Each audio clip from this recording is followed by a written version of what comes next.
দেশের ক্রিকেটের প্রথম সভাপতি যিনি আইসিসির সাথে চোখে চোখ রেখে কথা বলেছেন, শিরদাঁড়া উঁচু রেখে দলকে ভারতে পাঠাননি, সিন্ডিকেটের সামনে মাথা নত করেননি।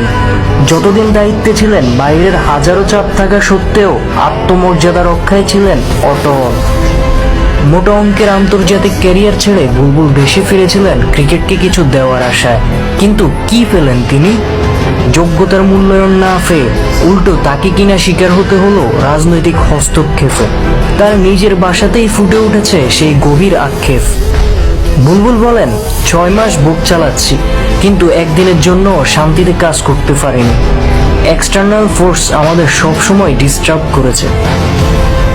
বাংলাদেশ ক্রিকেটের ইতিহাসের পাতা উল্টালে যার নাম স্বর্ণাক্ষরে পাওয়া যায় তিনি আমিনুল ইসলাম বুলবুল। 2000 সালে ভারতের বিপক্ষে বাংলাদেশের অভিষেক টেস্টে সেই মহাকাব্যিক 145 রানের ইনিংস, যা আজও লর্ডস মিউজিয়ামে সংরক্ষিত। 1999 বিশ্বকাপে তার নেতৃত্বেই পাকিস্তান বোধে সেই ঐতিহাসিক জয়, যা আমাদের টেস্ট স্ট্যাটাস পাওয়ার পথ প্রশস্ত করেছিল। মাঠের লড়াই শেষেও তিনি থেমে থাকেননি। দীর্ঘ সময় আইসিসি ও এসিসির ডেভেলপমেন্ট অফিসার হিসেবে বিশ্বজুড়ে ক্রিকেট ছড়িয়ে দিয়েছেন। অথচ আজ সিস্টেমের বেড়াজালে এই মানুষটিই কিনা অবহেলিত। যিনি বিদেশের মাটিতে বাংলাদেশের পতাকা উঁচিয়ে ধরেছিলেন, তাকেই কিনা নিজ দেশের ক্রিকেট বোর্ড চাটতে হলো চরম অপমানে।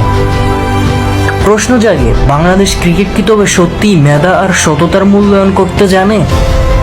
আমিনুল ইসলাম বুলবুলের এই প্রস্থান কেবল একজন ব্যক্তির পরাজয় নয়, বরং এটি আমাদের জাতীয় ক্রিকেটের নৈতিকতার এক চরম লজ্জা।